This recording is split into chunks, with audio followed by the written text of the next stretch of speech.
Baik, bismillahirrohmanirrohim. Assalamualaikum warahmatullahi wabarakatuh. Waalaikumsalam warahmatullahi wabarakatuh. Ya, alhamdulillahirabbil alamin. Puji syukur malah senantiasa kita sama-sama panjatkan ya atas kehadirat Allah Subhanahu wa taala. Yang mana pada pagi hari ini kita masih diberikan nikmat sehat ya, nikmat kesempatan, nikmat bahagia, nikmat-nikmat apapun yang saat ini kita rasakan ya, untuk bisa salah satunya untuk bisa menghadiri perkuliahan ya secara online yang insya Allah ini semua akan menjadi bekal kalian ya tentunya untuk menjadi seorang TTK, yang mana seorang TTK itu tidak hanya nantinya itu terfokus dengan pelayanan kefarmasian, tetapi juga harus ahli juga ya dalam bidang bahan alam. Ya, salah satunya adalah bagaimana kita bisa mengembangkan apa yang ada di sekitar kita, yang mana bahan alam itu yang paling banyak adalah jenis-jenis dari tanaman ya, untuk bisa kalian pahami, bisa kalian kenali, dan nantinya bisa kalian lakukan beberapa riset ya, yang untuk mengetahui kandungannya apa saja, yang memang itu semua membutuhkan waktu ya tentunya, dan harapannya juga kalian bisa mengembangkan itu untuk menjadi produk-produk kefarmasian ya. Karena sekarang ini habit untuk back to nature itu sudah menjadi hal yang apa namanya semestinya ya, karena kita mengingat bahwasanya imun ya yang kita miliki itu tidak selalu dalam kondisi yang oke ya. Kita bisa memeliharanya, kita bisa menjaganya ya, salah satunya dengan kebiasaan-kebiasaan yang baik untuk mengatur segala sesuatu yang berkenaan dengan pola hidup sehat ya. Dan itu juga bisa kita terapkan sebetulnya untuk diri kita sendiri. Itu kalau kaitannya dengan imun. Bagaimana dengan pemanfaatan-pemanfaatan lain yang mana kita tahu bahwa produk-produk yang saat ini sering kita gunakan ya, itu eh, banyak sekali yang curang ya. Curang itu maksudnya orang-orang yang tidak bertanggung jawab untuk memberikan bahan-bahan di dalam racikan-racikannya itu sesuatu yang tidak diperbolehkan oleh tubuh ya, seperti kandungan logam merkuri ya, dan logam-logam yang lain yang itu sangat berbahaya kalau jumlahnya berlebihan di dalam tubuh kita. Alih-alih ingin mendapatkan manfaat yang bagus untuk tubuh ya, misalkan kalau produk itu dalam bentuk krim gitu ya, bisa memutihkan, bisa mencerahkan dalam waktu yang singkat, bahkan sesingkat-singkatnya gitu ya. Ini sebetulnya kalau kalian melihat iklan yang menginformasikan produknya bisa memutihkan dalam waktu sekejap, itu bukan bukan hal yang harus kalian ini ya kagumi gitu ya, malah sesuatu yang harus kalian pertanyakan. Kok bisa gitu ya? Apa yang terjadi di dalamnya?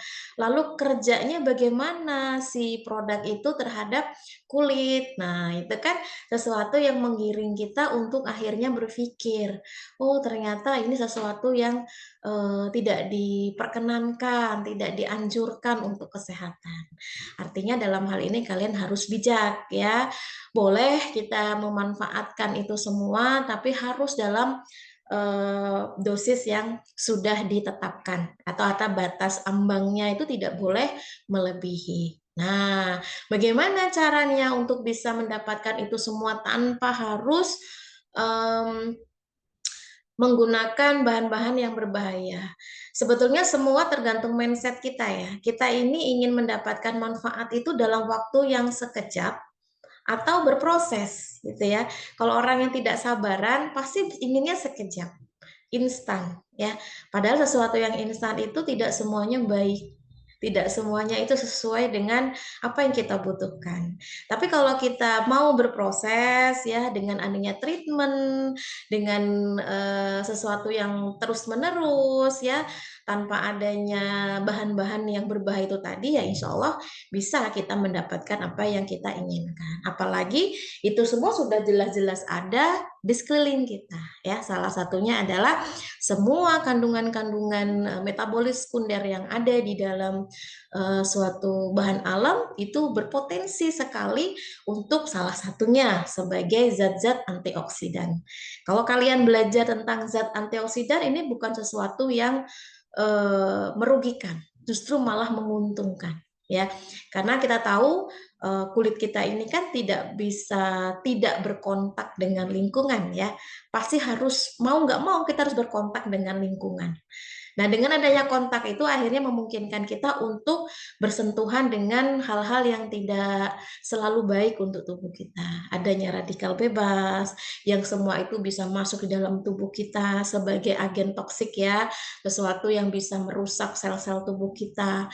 Nah, tanpa adanya antioksidan itu tadi, maka tidak akan bisa menyelamatkan kondisi tubuh kita untuk tetap sehat.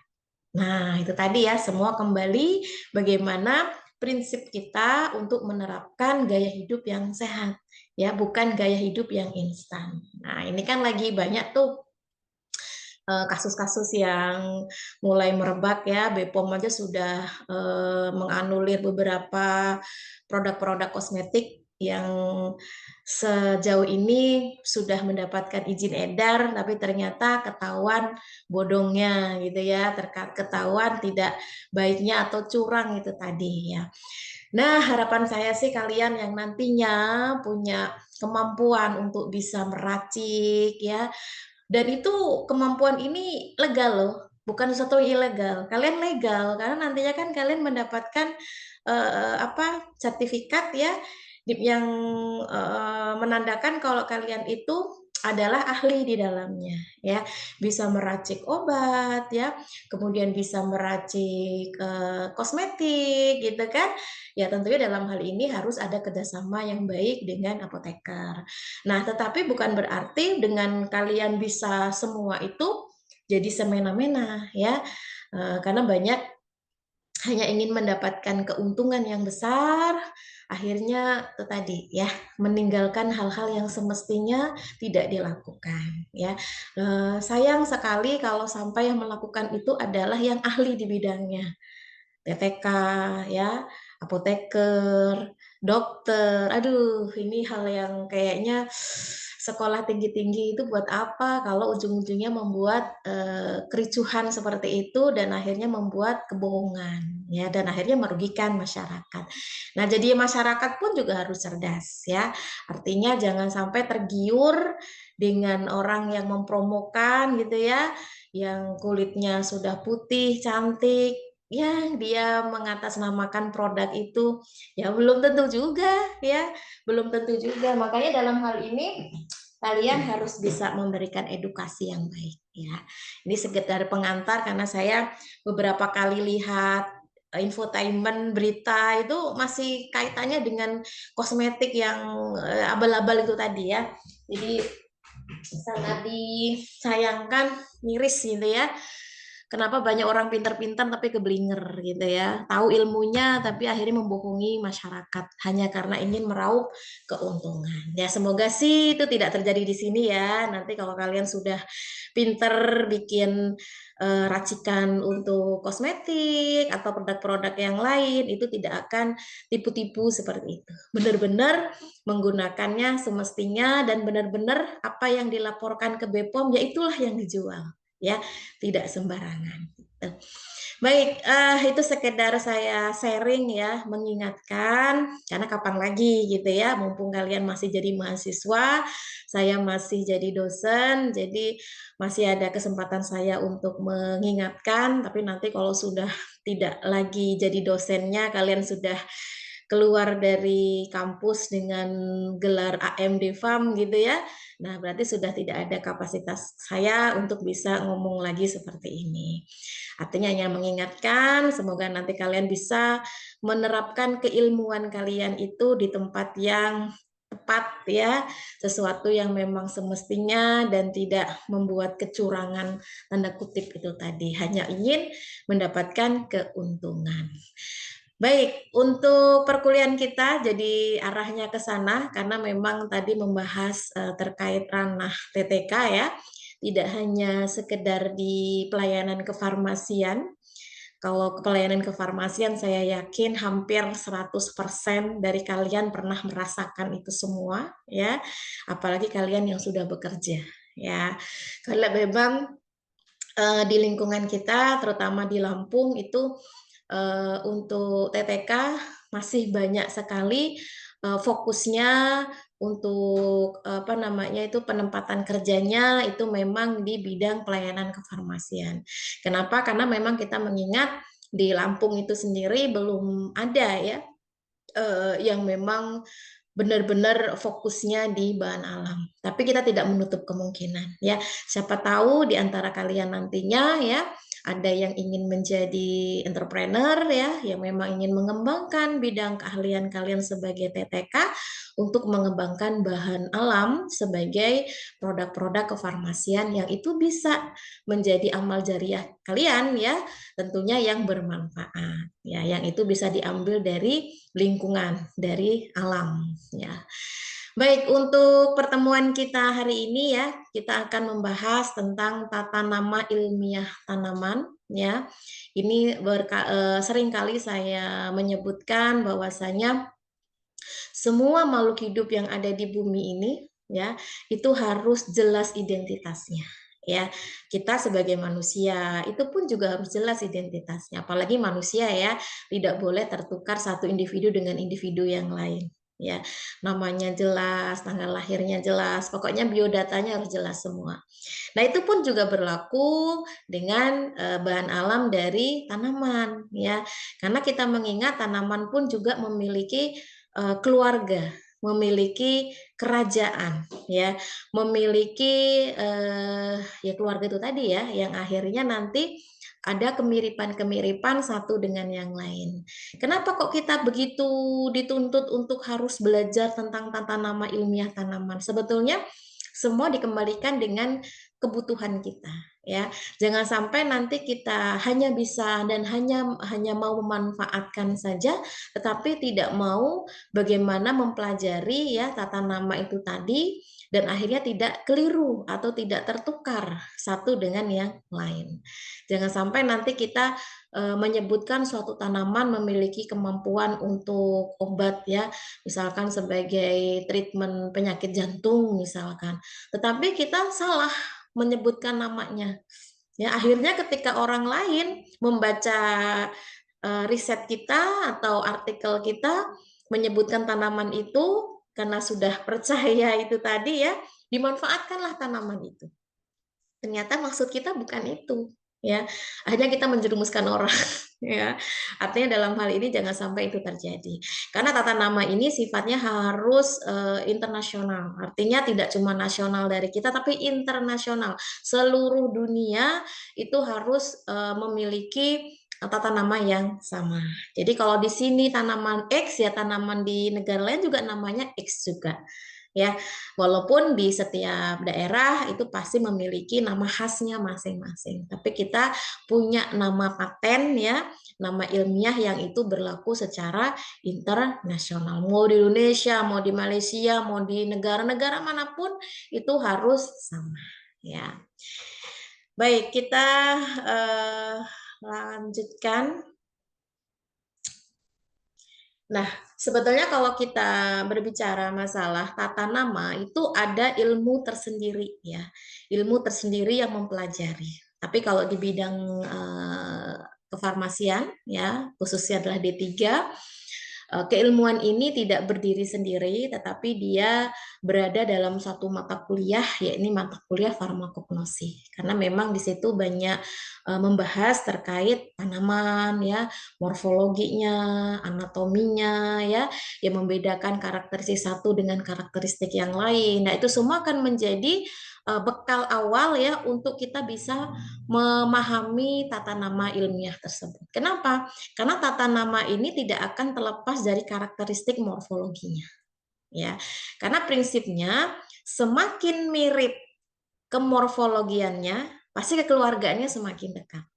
Tapi kalau semakin jauh karakteristiknya, maka dia kekerabatannya akan semakin jauh. Ini prinsip yang tidak hanya berlaku untuk tanaman, tapi semua makhluk hidup. Kita ya, manusia, tentu akan lebih mirip dengan keluarga kita, ayah, ibu, adik, kakak, ketimbang saudara-saudara jauh yang lain, atau lagi tetangga, itu jauh lagi gitu ya. Artinya dalam hal ini kesamaan dalam hal karakteristik itu tadi memang berlaku untuk semua makhluk hidup dan tidak menutup si tumbuhan ya. Kalau tumbuhan memang sama-sama kita akui lebih sulit ya untuk mengidentifikasinya begitu ketimbang manusia. Kalau manusia ini kan beda-beda tuh muka-mukanya gitu ya, nggak akan sama persis gitu ya. Mana Septiana, mana Retno ya, mana Sandy, ya, itu kan beda-beda tuh mukanya. Tapi kalau tanaman beda, sama, semuanya hampir sama gitu ya. Bahkan daunnya bentuknya, oh kok sama kayak gini ya, warnanya hijau, panjang, segala macam. Padahal itu adalah jenis yang berbeda. Makanya memang PR tersendiri ya kalau untuk tumbuhan ini bagaimana kita mengklaster-klasterkan, memilah-milahkan dari taksonominya. Baik, tadi saya menyebutkan untuk tata nama ilmiah ini dipelajari di bidang keilmuan tersendiri. Namanya apa? Namanya adalah taksonomi tumbuhan. Apakah taksonomi itu hanya berlaku untuk tumbuhan, Bu? Ya, enggak. Taksonomi itu sifatnya umum. Ya, karena kalau kita lihat dari istilahnya, itu memiliki pengertian adalah ilmu yang mempelajari penelusuran, penyimpanan, pemerian, ya, pengenalan, identifikasi, dan pengelompokan dan penamaan. Tapi karena ini konteksnya adalah tumbuhan, ya berarti taksonomi tumbuhan. Ya kalau hewan ya hewan, ya gitu. Nah dalam hal ini berarti ada proses, tidak tiba-tiba ya, tidak ujuk-ujuk gitu ya, tidak tiba-tiba langsung diberikan nama, itu enggak ya, semuanya berproses ya, ditelusuri dulu ya, sampelnya dikumpulkan, kemudian diidentifikasi morfologinya ya, kemudian dikelompokkan dan baru dinamai. Makanya yang menemukan tanaman-tanaman ini saya katakan wow, luar biasa banget karena prosesnya nggak mudah gitu. Dan bagi mereka yang menemukan itu pasti akan mendapatkan apresiasi ya. Jadi setiap tanaman nama latinnya ditulis itu pasti nama belakangnya adalah penemunya. Ya, itu pasti. Makanya kalau kalian pengen namanya dikenang sepanjang masa, menemukanlah sesuatu. Tapi menemukan yang memang betul-betul berbobot ya. Artinya memang belum ada yang menemukan sama sekali. Jangan mengaku-ngaku menemu tanaman di belakang rumah. Ini Bu saya nemu ini nih Bu, ini belum ada ini tanaman ini yang menemukan. Ternyata sudah banyak ya. Makanya dalam hal ini memang kalau ingin menjadi penemu itu memang betul-betul membidanginya banget gitu ya. Yang memang sudah tahu mana yang sudah ditemukan, mana yang belum. Nah, kalau kita menyebutkan istilah penamaan itu tadi, ya tentunya harus sesuai dengan aturannya. Ya, jadi cara penamaan itu harus sistematik. Jangan tabrak lari dengan golongan-golongan yang lain. Ya, jadi satu tidak boleh sama dengan yang lain, tidak boleh sama persis dengan yang lain. Tapi juga harus jelas golongannya, dia termasuk keluarganya siapa, ya. Kalau kita berbicara masalah keluarga ini kan sesuatu yang komunitas besar gitu ya. Dan kalau memang bukan keluarganya ya jangan dipaksakan masuk gitu ya. Kalau sama-sama keluarga ini kan pasti ada beberapa karakteristik yang sama ya. Misal kalau manusia itu ya kakak beradik ya, kakak beradik dalam satu orang tua, ayah dan ibu. Nanti kalau anaknya ada 10, nah itu keluarga semua itu. Nah, nanti kalau si anak ini menikah gitu ya, punya anak, nah ini keluarga gitu. Sama halnya dengan tanaman. Tanaman bukan, kalau tanaman bedanya itu tidak berdasarkan dia menikah dengan siapa, karena kalau tanaman kan beda ya, dia mah ngalir gitu aja, nggak peduli dia menikah dengan siapa, karena tidak ada istilah menikah bagi tanaman ya, adanya adalah proses reproduksi. Yang jelas yang diamati adalah karakteristik morfologinya. ya. Kalau dia memiliki kesamaan yang lebih dekat, ya, maka akan digabungkan dalam satu keluarga yang sama. Misalkan sama-sama bentuk daunnya bentuknya adalah menyirip, misal. Itu pasti nanti digolongkan dalam satu golongan yang sama. Atau batangnya berkambium, pasti akan digolongkan dalam golongan yang sama. Sampai betul-betul nanti dia akan mendapatkan satu jenis yang spesifik dan itu adalah tunggal. Yaitu hanya tunggal dan dia itulah tidak ada yang sama dengan dia. Nah, itu ciri khas ya. Sebetulnya dari kita semua punya ciri khas. Makanya jangan sampai kita itu ingin menunjukkan kelebihan kita, tapi kitanya tidak pede dengan keunikan kita. Ya, kita copy paste keunikan-keunikan orang lain, akhirnya kan itu semua tidak alami ya. Jadi kita harus bisa mencari ciri khas dari kita itu apa ya. Jadi keterbaruan yang kita miliki itu apa. Jadi tidak akan mengambil sama yang lainnya ya. Jadi unik. Nah, tadi sudah disebutkan kalau cara penamaan itu ditujukan agar lebih sistematik. Makanya tidak carut-marut ya, tidak berantakan. Jadi semuanya tersusun dengan rapi. Nah, ini semua memang berkat seorang ahli ya yang dikenal dengan Bapak Taksonomi ya. Bapak Taksonomi itu ilmuwan dari Swedia, namanya adalah Carolus Linnaeus ya. Kalau kalian tidak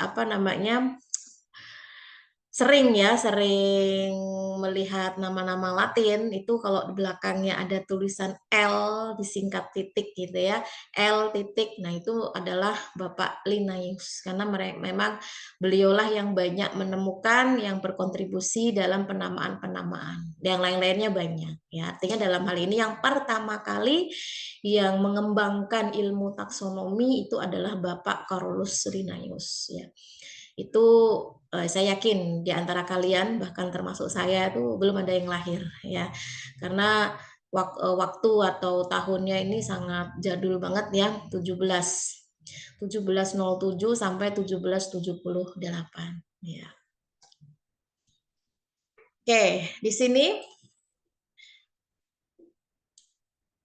ada 3 proses ya untuk kita bisa memahami ilmu taksonomi. Yang pertama adalah identifikasi tanaman. Ya. Yang kedua adalah tata nama, yang ketiga adalah klasifikasi atau penggolongan. Dan tanpa adanya tahap identifikasi itu hal yang tidak mungkin kita bisa mendapatkan tata nama yang baik dan benar ya. Karena semua berawal dari identifikasi ya atau pengenalan secara morfologinya. Caranya bagaimana? Caranya itu ya dengan membandingkan jenis tanaman yang sudah ada. Ini si tanaman yang saya temukan ini lebih mirip ke tanaman mana ini gitu ya. Makanya ditelusuri satu persatu ya organ-organnya. Makanya biasanya orang yang memang ahli di bidang taksonomi ini memang tiap hari itu makanannya itu terus ya. Ya artinya kita tidak bisa mengalahkan gitu kalau kita kan hanya pengguna keilmuannya ya.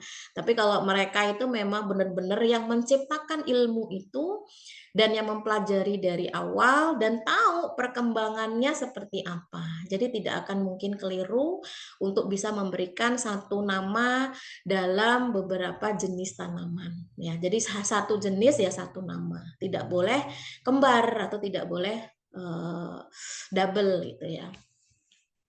Jadi identifikasi itu dilakukan dengan cara pengenalan ya, pengenalan secara morfologi, secara anatomi ya. Kalau dulu itu kan belum ada alat-alat canggih seperti sekarang.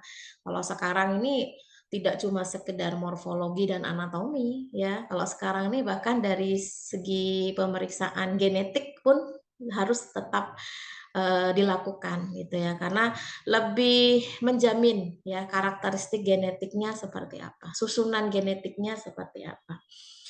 Nah, kemudian tata nama tumbuhan ya. Berarti tata nama tumbuhan ini artinya memberikan nama ya suatu tumbuhan yang itu dilengkapi dengan deskripsinya. Nah, deskripsi ini yang diambil dari karakteristik morfologinya seperti itu ya.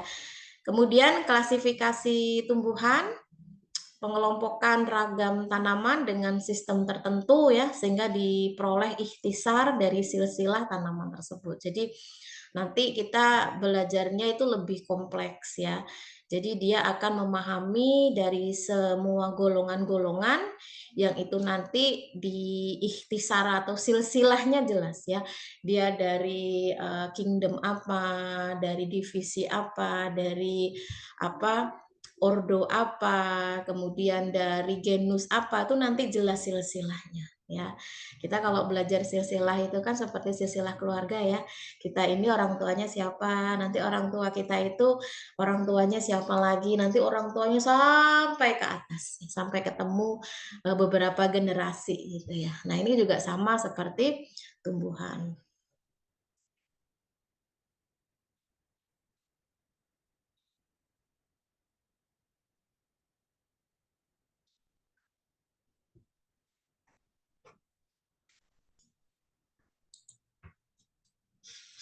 Baik. Nah, di sini dalam ilmu taksonomi ya, itu mengenal ada istilah takson. Ya, jadi takson ini adalah unit dasar dalam sistem klasifikasi biologi. Ya. Jadi tadi saya menyebutkan silsilah. Nah, inilah maksudnya. Jadi kalau sudah tunggal ya, itu yang sudah tidak ada yang mirip-mirip lagi ya, sudah tidak ada yang sama lagi, ini disebut dengan spesies. Jadi spesies itu sudah tunggal itu, ya satu individu ya. Jadi tidak akan sama persis dengan yang lain. Tetapi kita bisa melihat silsilahnya, asal mulanya si spesies ini itu dari mana? Penggolongan ini berasal dari mana atau keluarganya itu dari mana gitu ya, silsilah itu tadi ya berarti ya.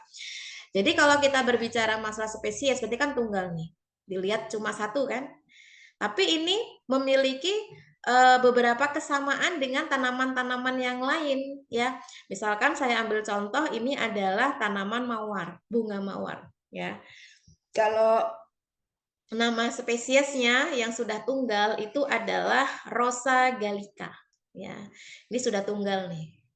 Nah, Rosa gallica ini kalau dilihat dari silsilahnya atau ada golongan yang sama dengan si tanaman mawar, itu namanya adalah golongan genus. Ya, jadi kalau genus ini terdiri dari beberapa jenis tanaman mawar. Ya, jadi ada yang putih, ada yang merah, ada yang marun, ada yang kuning, dan ada yang pink, dan seterusnya. Ini sama-sama mawar ini. Tetapi masih kompleks ya, masih terdiri dari beberapa jenis ya. Makanya genusnya adalah rosa. Berarti semua jenis tanaman mawar ada di sini. Nah, kalau sudah tunggal ya berarti spesies. Yang mana ini yang mau diambil? Oh, Rosa gallica. Nah, berarti sudah tunggal. Nah, rosa ini memiliki silsilah juga ya, yang mana dia berasal dari beberapa golongan-golongan lagi secara lebih besarnya lagi ya, yang itu kita kenal dengan family ya, family atau keluarga ya. Jadi keluarga ini namanya adalah Rosaceae. Jadi semua jenis-jenis tanaman yang bentuk bunganya mirip mawar itu masuk ke dalam golongan Rosaceae. Tidak mesti harus nanti adalah bunga mawar ya.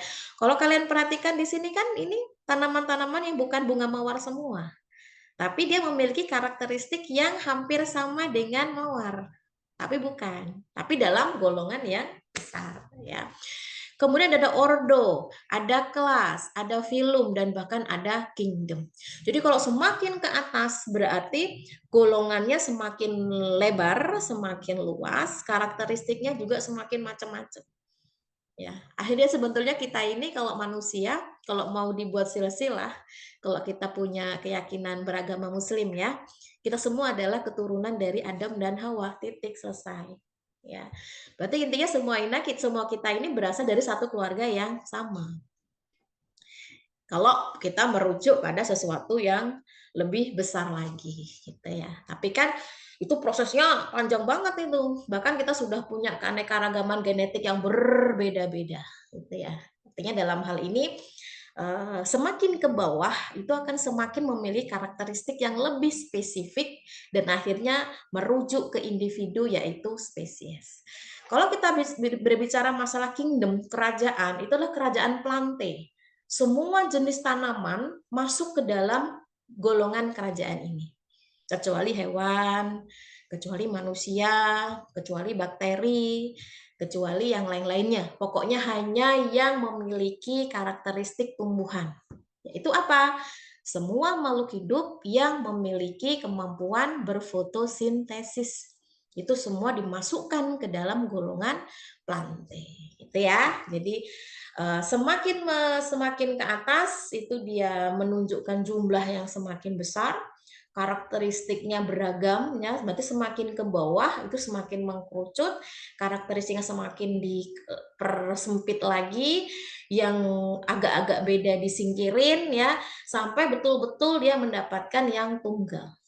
Nah biasanya kalau untuk taksonomi yang bisa kita tuliskan gitu ya, itu yang bisa kita tekankan itu yang berwarna apa ini? Biru ya. Dari ordo, family, genus dan spesies ya. Karena ini sudah mulai mengkerucut, sudah mulai lebih dominan dengan karakteristik yang sama ya.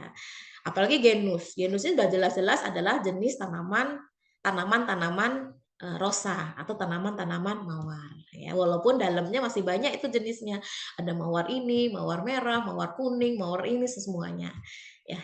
Tapi kalau sudah masuk ke kelas, ke filum, ke kingdom itu udah luas banget, tidak semua mawar, tapi berbagai macam jenis tanaman itu masuk di dalamnya. Nah, apa yang membuat semakin ke bawah ini dia semakin sedikit jumlahnya dan semakin unik itu tadi? Ya karakteristiknya. Artinya apa? Semakin sedikit perbedaannya, ya, atau semakin banyak kesamaannya, berarti digolongkan dalam satu golongan yang sama, ya. Kalau satu saja ada perbedaan, berarti dikit ya, artinya bukan dalam golongan yang sama. Nah, itu ya cara kita mengelompokkan suatu karakteristik. Sama ya dengan di kelas kalian. Ada yang mungkin pakai baju warna putih, warna merah, warna hijau, warna biru, dikumpulkan dulu. Nah, itu ya. Kemudian dari masing-masing nanti dicari lagi bedanya yang memang bisa dikelompokkan sampai betul-betul mendapatkan satu individu yang tunggal, yaitu apa namanya? Spesies ya. Nah, ini adalah prinsip dari taksonomi. Baik, sebentar. Baik, saya lanjut lagi.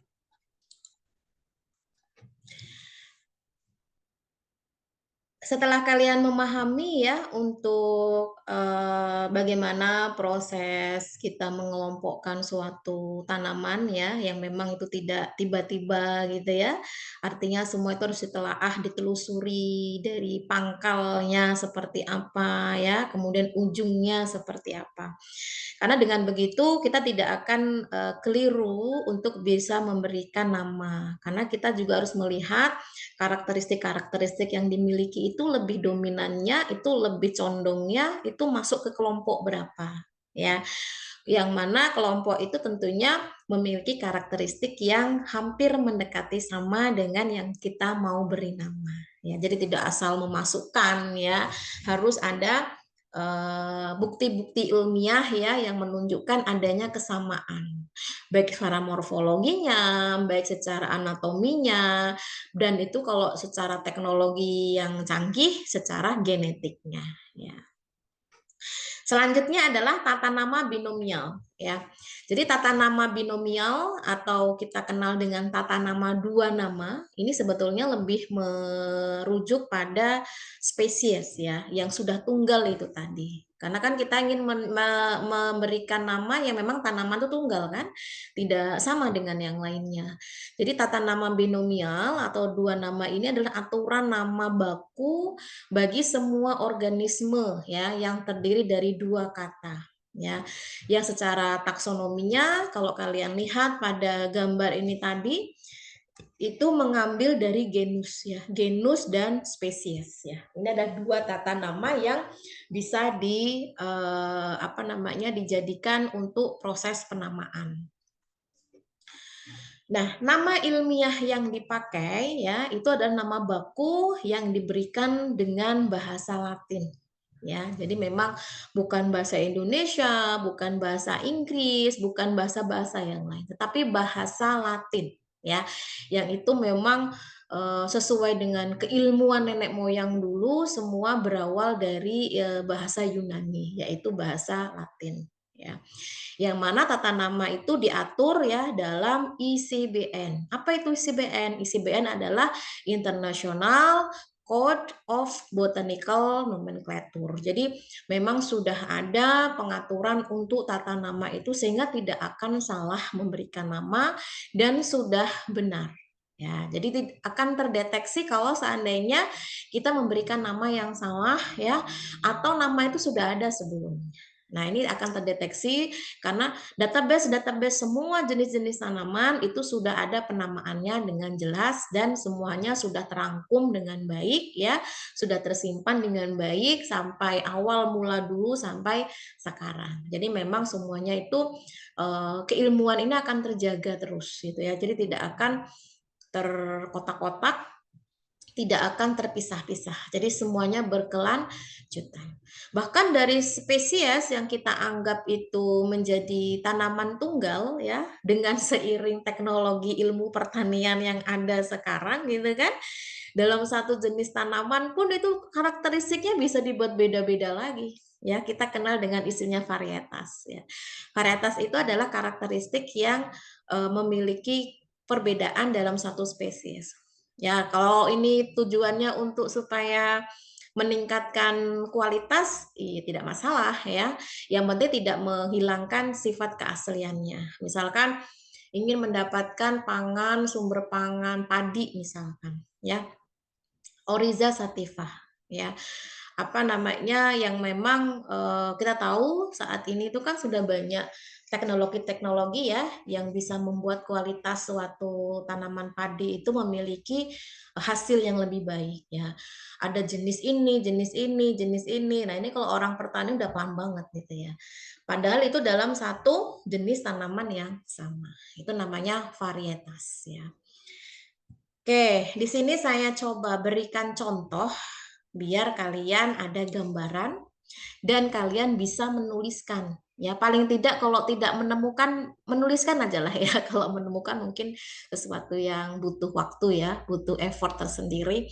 Tapi kalau mempelajari, kemudian menerapkan untuk penulisan, nah ini yang wajib harus kalian lakukan ya. Apalagi kayak kemarin tugas pembuatan herbarium ya, jangan sampai nanti penulisan spesiesnya salah ya. Dan cara menuliskan juga salah, tidak boleh. Nah, apalagi nanti kalau kalian sudah saatnya mengambil tugas akhir, kemudian bidang keilmuan atau fokusnya di bahan alam yang itu menggunakan jenis tanaman tertentu, itu harus bisa memberikan taksonominya seperti apa ya, walaupun di Google sudah banyak ya, tidak perlu bikin sendiri, di Google sudah banyak, tapi jangan lupa kalian tetap harus memperhatikan bagaimana cara penulisannya ya. Saya berikan contoh di sini. Untuk tingkat takson yang biasa bisa digunakan untuk golongan dari tanaman ya, itu ada kingdom ya, ada divisi, ada kelas, ada ordo, ada family, ada genus dan ada spesies ya. Kingdom semuanya sama, sama-sama plante ya, sama-sama tanaman ya. Baik itu padi maupun jagung kan sama-sama tanaman tuh. Berarti masuk ke dalam kingdom yang sama. Divisinya sama-sama spermatopita, sama-sama spermatopita. Ya. Kelasnya sama-sama monokotil, sama-sama monokotil. Ya, tahu ya, masih ingat kan ya bedanya monokotil sama dikotil ya, berdasarkan dari bentuk bijinya. Ya, apakah dia berkeping satu atau dia berkeping dua ya. Kalau monokotil kan berarti dia berkeping satu.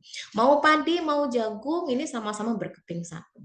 Ya, ordo sama-sama dia dari Poales ya. Nah, ini juga Poales, ini juga Poales. Family itu juga sama-sama dari Gramine, ini Gramine juga. Ya, yang mulai beda di mana? Di genus. Ini sudah mulai beda. Di genus sudah tidak sama lagi. Padi itu Orize, jagung itu Zea. Ya, ini sudah beda berarti. Berarti antara padi sama jagung itu adalah makhluk hidup atau tumbuhan yang berbeda. Meskipun punya beberapa kesamaan dalam golongan tertentu. Seperti golongan famili, ordo, kelas, divisi, kingdom itu memiliki karakteristik yang sama. Tapi kalau sudah masuk ke genus sudah beda. Apalagi spesies sudah beda banget ya. Genus itu Orize, spesiesnya adalah Orize sativa.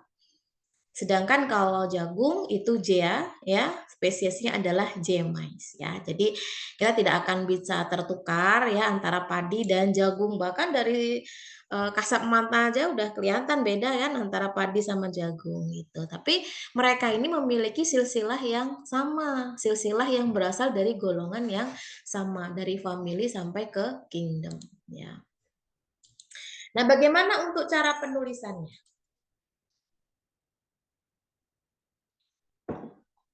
Ini yang harus diperhatikan ya. Saat ini kan teknologi semakin canggih tuh. Tidak harus apa namanya ditulis tangan manual, tapi juga bisa diketik. Tapi juga tidak harus diketik juga, manual pun bisa. Artinya mau diketik boleh, mau manual boleh, tapi tetap harus mengikuti aturan yang semestinya. Ya, baik untuk aturan penulisan. Saya ambil contoh Oriza sativa, ya. Oriza sativa di sini Oriza, ya. Oriza itu menunjukkan apa? Genus, ya. Oriza menunjukkan genus. Dan ini aturan bakunya, ini nggak boleh dilanggar ini aturan baku ini. Ditulis miring, ya. Orizanya ditulis miring dengan huruf awalnya ditulis kapital, ya. Lalu yang lainnya ditulis kecil. Pokoknya awalnya tulis kapital, huruf besar. Ya, ini sudah aturan baku. Jadi Oriza yang menunjukkan genus ya, itu O-nya besar, lainnya kecil. Ya, lalu ditulis miring. Sativa, sativa ini menunjukkan apa? Spesies ya, sudah merujuk dalam satu individu tunggal. Ditulisnya bagaimana? Miring, tetapi tidak ada yang kapital. Semuanya hurufnya kecil, ya. L ini menunjukkan apa sih? Nah, tadi saya menyebutkan di awal. Kalau kalian ingin mengetahui siapa penemunya dari tanaman tertentu, dilihat nama bagian belakang inisialnya apa. Ya, kalau inisialnya L, berarti L itu adalah singkatan dari Linnaeus, berarti penemunya adalah Linnaeus ya. Tapi kalau untuk penemu ini berbeda dengan aturan penulisan genus sama spesies. Karena dia adalah nama penemu, maka ditulis tegak, tidak ditulis miring. Habis itu dikasih titik ya. Jadi Oriza sativa ya, ini mengikuti aturan penulisan genus. Ini penulisan spesies dan L tidak ditulis miring tapi ditulis tegak. Ini adalah penemu. Nah, ini juga JMAS juga sama ya. Jia ini berarti kan genus ya, mengikuti aturan penulisan genus yang tadi gimana? Huruf kapitalnya awal di depan ya, besar, yang lainnya kecil. Mais itu adalah spesies ya, berarti kecil semua dan ditulis miring. L adalah penemunya dan tidak boleh ditulis miring, tapi ditulis tegak. Nah, ini kalau diketik. Kalau ditulis tangan gimana? Apakah kita juga harus nulis miring gitu, pakai gaya tangan kita miring? Enggak, ya. Kita tidak mau merepotkan diri sendiri kalau seperti itu, ya. Kalau ditulis miring, ya, tidak ditulis di miring. Kalau ditulis tangan, tidak diketik, ya, tetap ditulis tegak biasa, tetapi di underline. Ya, jadi Oriza sativanya ini digaris bawain. Oriza di garis bawah, sativa di garis bawah. Kalau itu ditulis manual. Makanya kemarin yang herbarium itu kan ada yang ditulis tangan tuh, ada yang di print. Ada yang diketik lalu di print ya. Kalau diketik lalu di print ya ikuti aturan yang diketik ya, seperti ini. Tapi kalau ditulis tangan berarti kalian tulis tegak biasa, tidak usah dimiring-miringkan, lalu setiap kata ya genus dan spesiesnya itu di garis bawah ya, kecuali penemunya. Kalau penemunya nggak usah, ya. Oke, ini semoga bisa dipahami ya untuk menuliskan tata nama penulisan.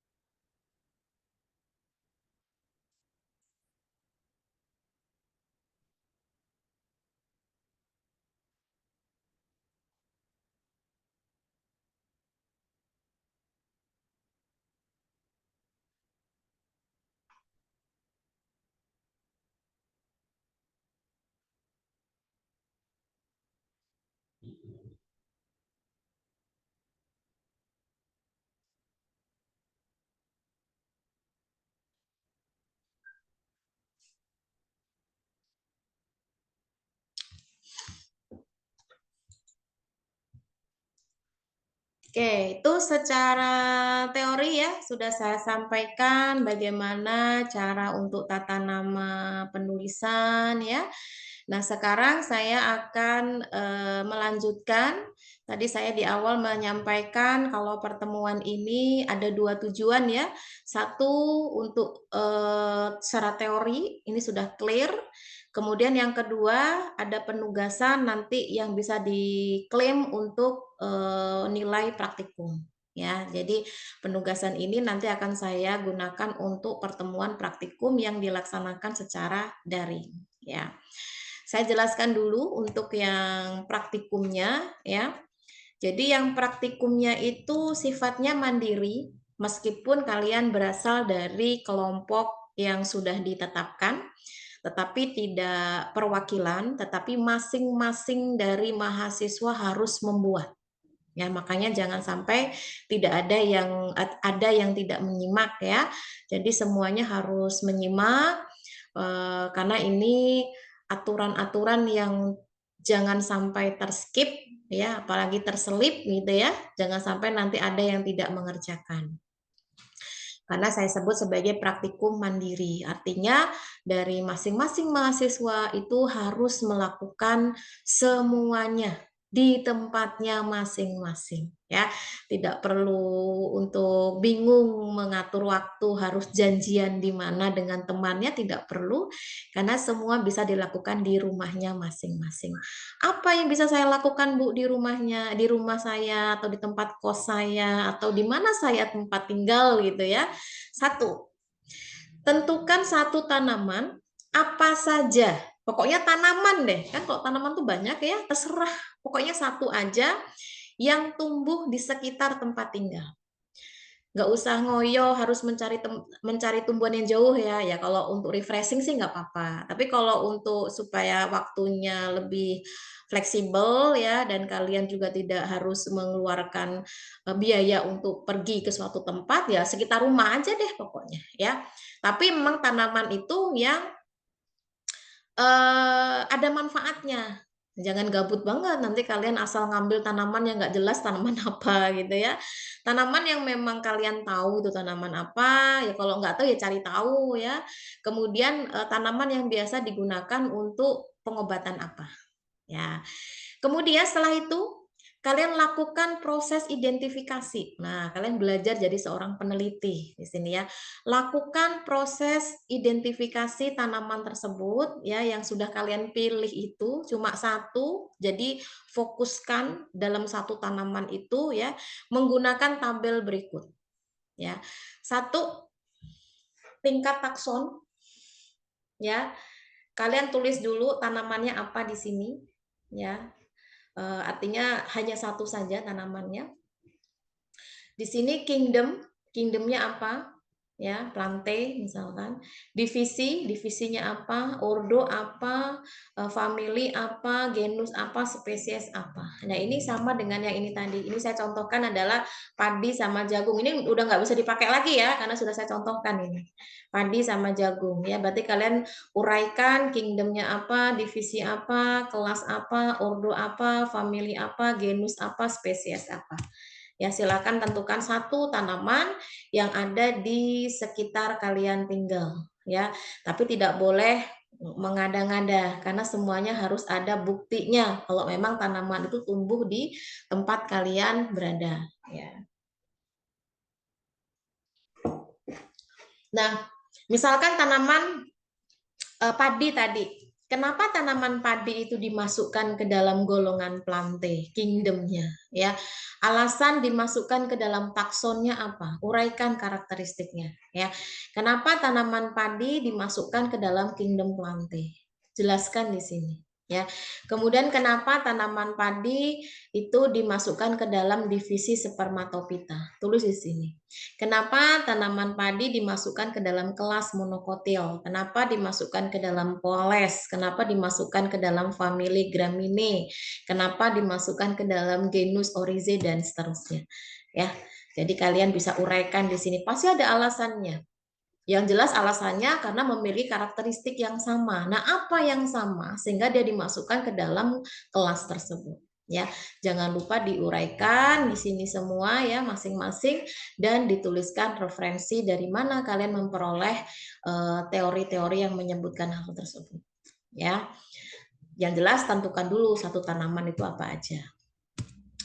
Dan untuk tanaman itu diupayakan sekali tidak sama persis dengan yang lain. Ya, jadi silakan nanti di grup kalian itu bisa di list saja ya tanaman-tanaman yang sudah kalian tentukan, yang sudah kalian pilih untuk sekiranya menjadi penugasan secara individu yang sekaligus ini nanti untuk nilai praktikum ya. Setelah kalian menguraikan ini, lalu selanjutnya adalah membuat label penamaan. Nah, ini dibuat sederhana saja. Ini sebagai contoh ya.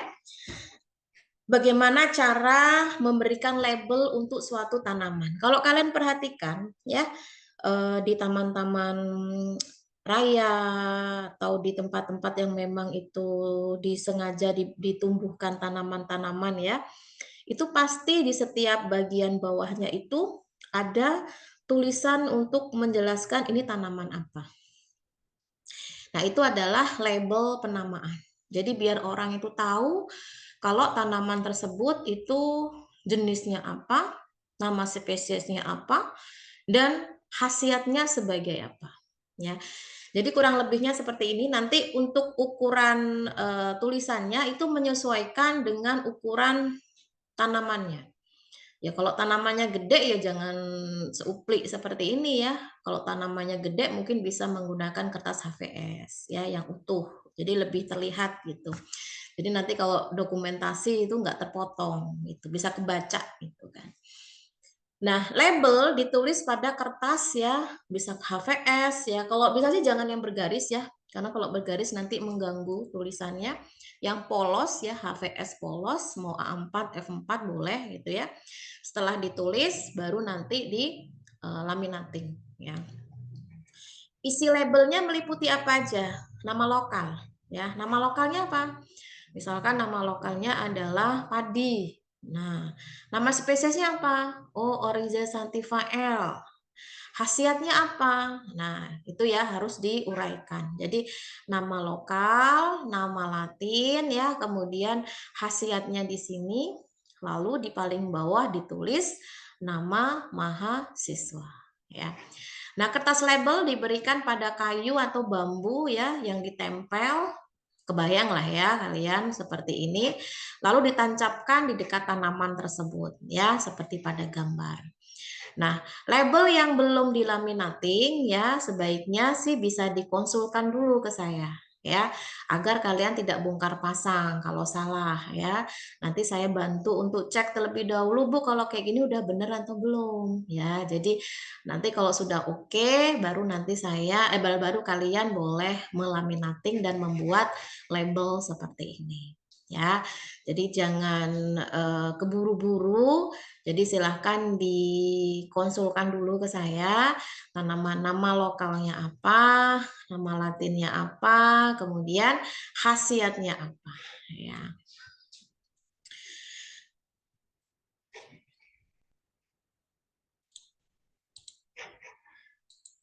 Oke, kemudian dokumentasi dengan tanaman yang telah diberikan label nama spesies. Jadi silakan kalian foto ya tanaman tersebut, kemudian dilihatkan labelnya, dan satu foto lengkap dengan kalian sebagai pemberi label. Jadi kalian bisa foto di sebelahnya, minta tolong siapa buat mutuin kalian, bukti kalau memang kalian sudah membuat label tersebut ya. Jadi di sebelah kalian itu adalah tanaman yang sudah kalian berikan label. Ingat ya, label itu ditancapkan aja. Tidak perlu kalian pegangin, itu enggak ya. Pokoknya kalian tancapkan aja. Nah, kemudian hasil nanti akan dibuatkan link pengumpulan ya. Itu saya buat waktunya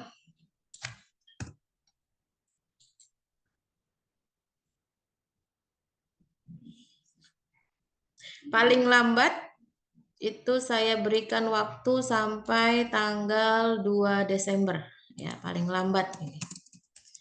Masih banyak waktunya ya untuk kalian bisa persiapkan sedemikian rupa yang memang itu menjadi nilai individu kalian ya.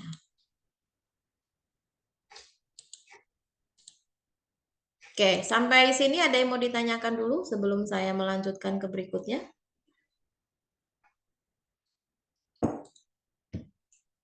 Sudah paham terkait praktikum mandirinya? Maaf Ibu, izin bertanya Bu.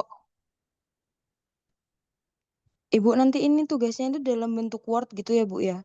Sama susunan tugas-tugasnya itu tadi kan ada kita itu kayak pelabelan itu ada fotonya kita Bu. Itu sesuai urutan aja gitu ya Bu? Atau Iya, bagaimana Bu? betul. Terima Sesuai kasih. urutan, dijadikan Word ya. Kan ada Iya Bu. nomornya kan ini ya. 1, 2, 1 tentukan tanamannya apa. Tulis tanamannya adalah ini. Nah, nomor 2 proses identifikasi. Dibuat aja tabelnya ini. Baru nanti pelabelan. Nah, pelabelan ini berarti kalian foto dulu ya. Tapi kan ini fotonya cuma label sama tanaman tuh. Kalau saya minta 2. Label sama tanaman dan tanaman dengan kalian. Ya, jadi ada bukti kalau memang kalian mengerjakan itu. Ya, pesan saya jangan mempersulit diri sendiri ya, cari yang ada di sekitar rumah saja. Ya, yang memang itu mudah aksesnya ya. Kalau mau di kampus, kiranya pas kalian lagi di kampus boleh ya, selama memang ada tanaman yang bisa kalian identifikasi, tapi tidak boleh merusak ya. Artinya hanya membuat label, kemudian ditempel ke apa, ditancapkan aja di tanaman itu tumbuh. Tidak boleh dipaku, tidak boleh ditempel dengan cara apapun yang itu bisa merusak tanaman. Ya.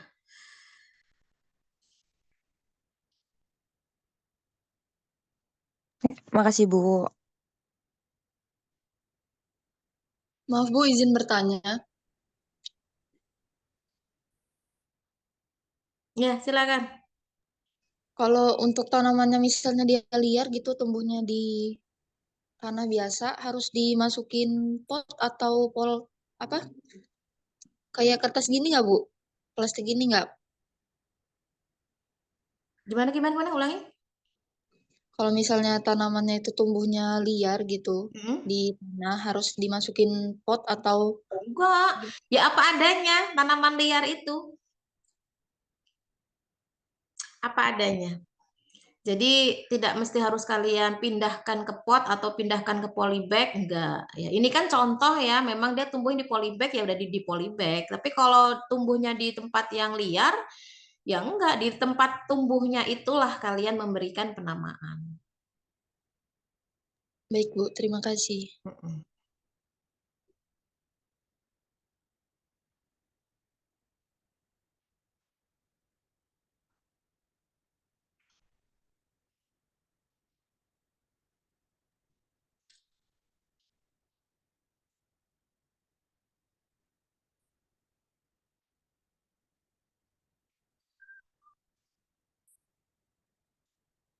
Oke, ada lagi? Kalau tidak ada, saya anggap paham ya. Pokoknya jangan sampai nanti ada yang salah ini, harus benar-benar satu frekuensi pemahaman yang sama ini ya.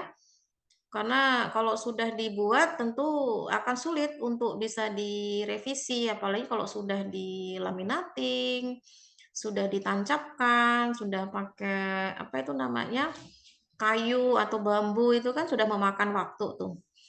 Jadi ya sebisa mungkin kalau ada yang belum paham bisa ditanyakan. Ya cara yang paling jitu yaitu tadi silakan kalian buat dulu desainnya ya di Word yang memang itu untuk kalian bisa buat apa namanya tulisan laminatingnya itu sebelum dilaminating kirim dulu ke saya. Nanti akan saya berikan koreksi ya agar nanti ketika sudah dikumpulkan mendapatkan nilai yang memang semestinya. Ya, artinya tidak mengkhianati proses gitu ya karena sangat sayang kalian sudah effortnya sudah luar biasa tapi hasilnya tidak sesuai kan nilainya tidak sesuai juga ya. Ya kalau sudah pede ya nggak apa-apa, nggak perlu dikonsultasikan ke saya ya. Ini khusus untuk yang label. Kalau yang lain ya harus mandiri ngerjainnya ya.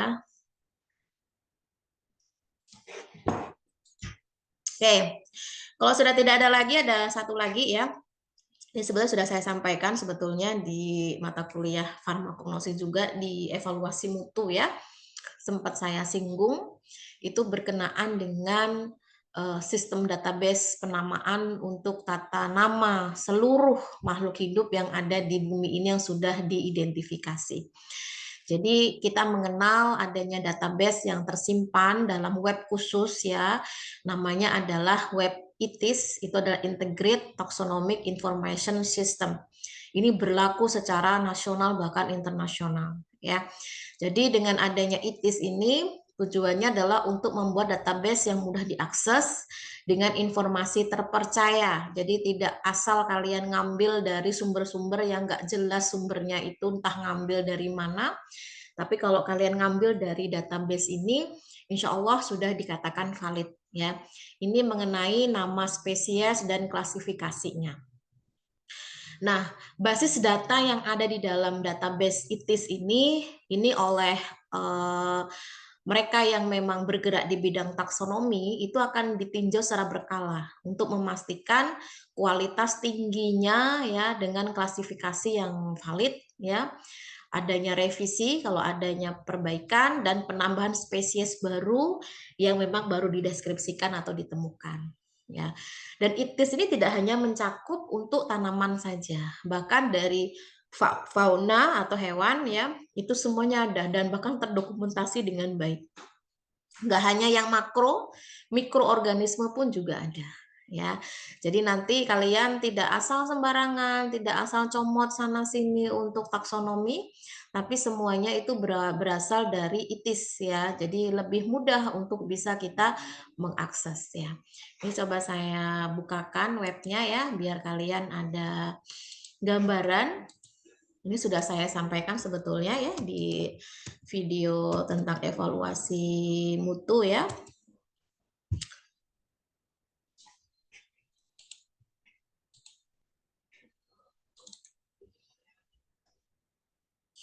Oke, sebetulnya nanti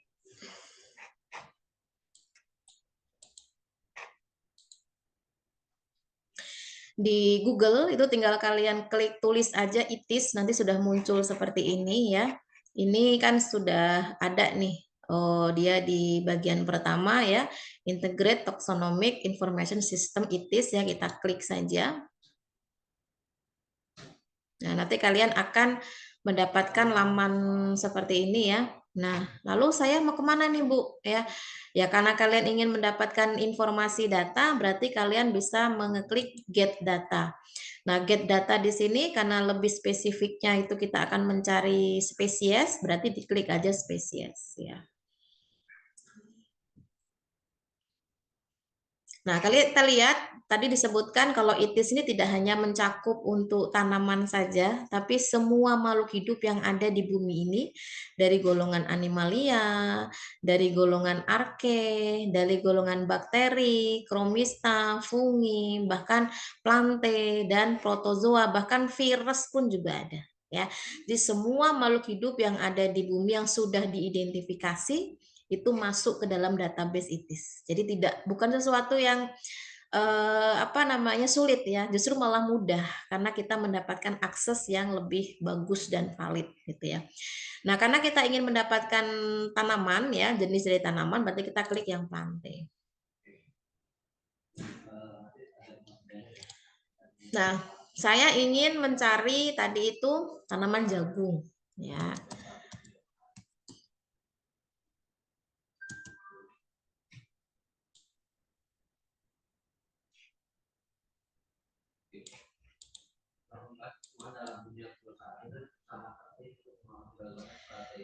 Nah, jagung tadi itu kan namanya adalah Oryza sativa.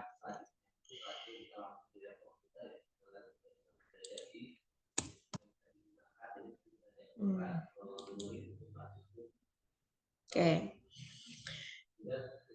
Berarti sudah kelihatan kan di sini? Oryza sativa berarti kingdomnya adalah planté, filumnya adalah ini, kelasnya ini, ordonya ini, dan lain-lain. Nah, kalau kalian perhatikan di bawah nih, spesies adalah Oryza sativa. Ya, ini pun macam-macamnya banyak banget nih, ya. Ada Oryza aristata, ada Oryza communissima, sampai ke bawah ini, ya. Bahkan sampai ada yang varietas-varietas ini ya, yang saya sebutkan tadi. Nah, ini ada varietas ini, varietas itu ya. Ini semua adalah satu jenis yang sama dengan golongan Oryza sativa. Nah, tidak hanya klasifikasi yang ada di sini ya, juga ada galeri atau koleksi ya, foto-foto terkait tanaman padi. Nah, jadi kalau kalian itu sulit mendapatkan foto-foto padi atau tanaman-tanaman yang lain yang memang dicari itu, ini bisa dijadikan referensi. Ya. Tuh, ya. Jadi lebih valid ya. Dan tentunya untuk referensinya itu akan lebih mudah, gitu kan? Ketimbang kita mencari di tempat yang belum jelas.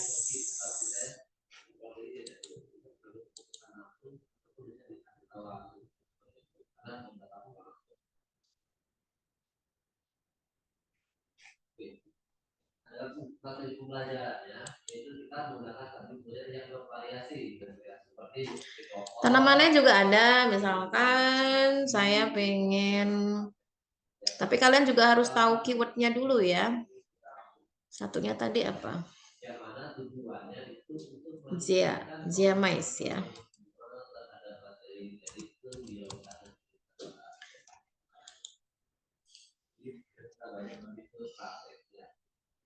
Atau jagung. Nah, ini adalah klasifikasinya, ini adalah galerinya.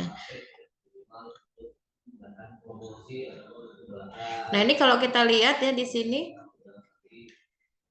tanaman jagung ini ya, itu dipublishnya tahun 1753. Ya. Jadi memang tanaman yang memang sudah lama sekali ya ditemukan gitu ya, bahkan sudah diberikan nama dari tahun tersebut ya.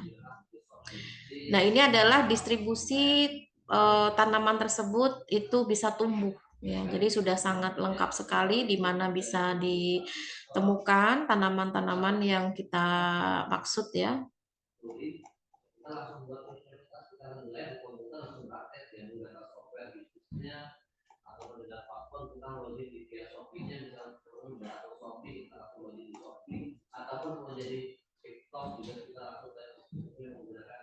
Nah, kalau kalian sudah mendapatkan apa yang kalian inginkan dari database ini, jangan lupa untuk setiap pengambilan harus mencantumkan kan referensi ya. Referensi yang kalian ambil itu. Cara penulisannya seperti apa di referensi tersebut? Ya, tinggal kalian ambil ini. Sitasi ya.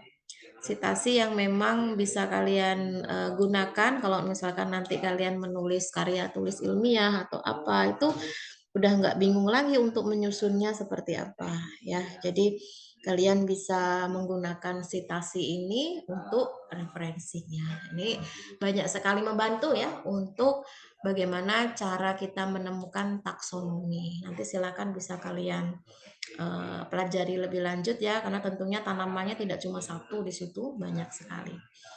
Oke, sampai sini ada yang ingin ditanyakan?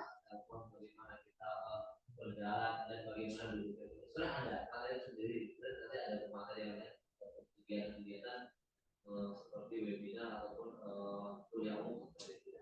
Ini seharusnya ada. Inovasi dalam praktikum itu fokus pada inovasi dalam materi praktikum itu sendiri yang mana dapat mendorong mahasiswa untuk berpikir kreatif dan membuka solusi baru untuk masalah bisnis. Tidak ada bisnis ada masalah, tidak ada ataupun ada yang tidak kreatif bisnis. Contoh kemarin siswa-siswa SMK kemarin mengadakan namanya pada Expo ya, yang mana siswa yang itu memanfaatkan barang-barang yang tidak terpakai bisa menjadi barang yang bisa dijadikan sebuah yang berharga ya. Karena banyak memang membuat meja, membuat kursi dari bahan bekas, ada juga buat bunga, ada hiasan bunga, ini makan kreatif dan jadi yang cocok dijual ya. Oke, kalau sudah cukup jelas dari materi yang saya sampaikan, kemudian terkait penugasan yang sekaligus itu untuk nilai praktikum, ya. Mungkin saya rasa cukup untuk pertemuan kita pagi hari ini. Nanti kalau memang ada yang mau ditanyakan, silahkan bisa ditanyakan di grup ya, agar semuanya bisa menyimak dan saya memberikan jawaban itu satu untuk semuanya. Nanti untuk pengumpulan saya sediakan linknya ya, dan bisa kalian kirimkan melalui link tersebut. Sekali lagi itu semua ditulis, diketik ya sesuai dengan nomor urutnya. Yang jelas harus ada identitas ya. Kalau itu mah nggak perlu saya sampaikan, otomatis kan pasti ada identitas nama kalian gitu. Yang memang itu semua jangan sampai nanti mengirimkan tugas atau hasil praktiknya itu tidak ada identitasnya. Itu akan sulit bagi saya untuk memberikan penilaian. Oke, kalau tidak ada yang didiskusikan lagi, mungkin cukup ya untuk pertemuan kita pagi hari ini. Kita akhiri dengan membaca hamdalah bersama-sama. Alhamdulillah.